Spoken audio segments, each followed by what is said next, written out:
Okay, Happy New Year, everyone. This year I thought I'd give you a different platform that you could test all different things on. You could design different bodies for. You could try RC remote control, voice control, tone control, IR detectors. It just gives you a platform that you can put things on. Now it's using the same simple basic locking mechanism that I used on the M27 Explorer, but I went ahead and changed the look of the legs and added this shell to cover the drive mechanism.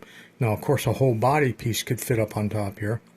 I'm holding the shell on with 2 screws, and I think before we take that apart, let's keep talking about it in a minute.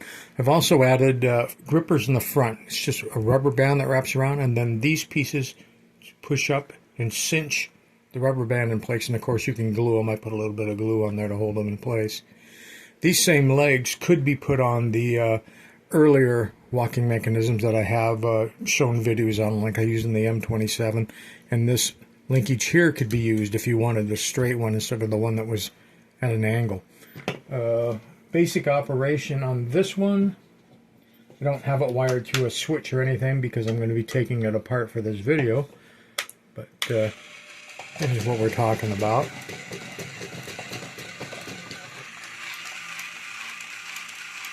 Okay, let's pull it apart. The files are up on Thingiverse already. I'll put a link to that in the description below, because there's so many options here. The whole idea of this was to give you a platform that you could design and try and play, and you're never going to find that screw again. You ever notice that? You drop something like a screw and you just never find it again? You're going, it's got to be there. Just heard it hit the floor. Okay. So this should, unless the wiring is going to be hanging me up. There we go.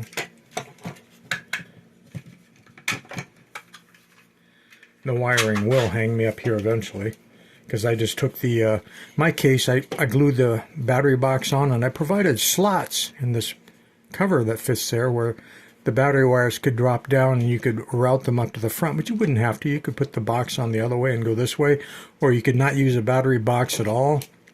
You could go in there in this large cavity and you could use a small rechargeable 3.7 volt pack. You can do all kinds of different things here. This TT motor, this is the 148, the most common speed, the fastest of the speeds. I had a dual shaft. I didn't feel like cutting the shaft, so I simply provided a hole for it in case you wanted to use that shaft to perform some other function. Maybe you want to add arms and have the arms move, or open and close a mouth, or wag a tail, or wiggle some wings. Who knows? Turn a radar dish. Left that there as an option, and of course this hole here is for bringing wires through in case you want to use the switch position that's still provided down below.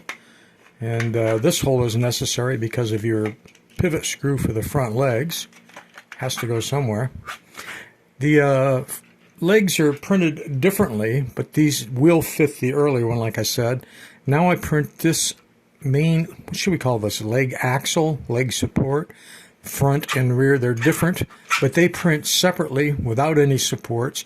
And then the legs, you can see the seam. The legs are 2 parts. There's an inside part and an outside part. That way each one of those parts can print flat without any supports, and you just glue them together, put some glue under that and push them right onto the stems. And it also means you could design different legs. You wouldn't have to look this way. And also, if you wanted to consider this the front, you see how it would look if the legs were aiming this way versus right now I'm considering this the front and got the legs aiming back. You could also reverse them. You could have the back ones this way and the front ones coming out that way. I made these universal. Notice there's extra holes here and here, here and here. You can just, once you've made it, you could undo 2 screws and just flip everything around and take a look at it the other way and see what you think. At any rate, I just wanted to do a quick little video showing this platform that could allow you to have some fun and do some building. And it's easy to print. Let's see, there wasn't any supports required on this. This part prints like that without supports. In fact, the only thing that needs supports is when you print this main mechanical frame. inside where this pivot thing is, which you can't really see right now, but that's the only place where I enable tree supports.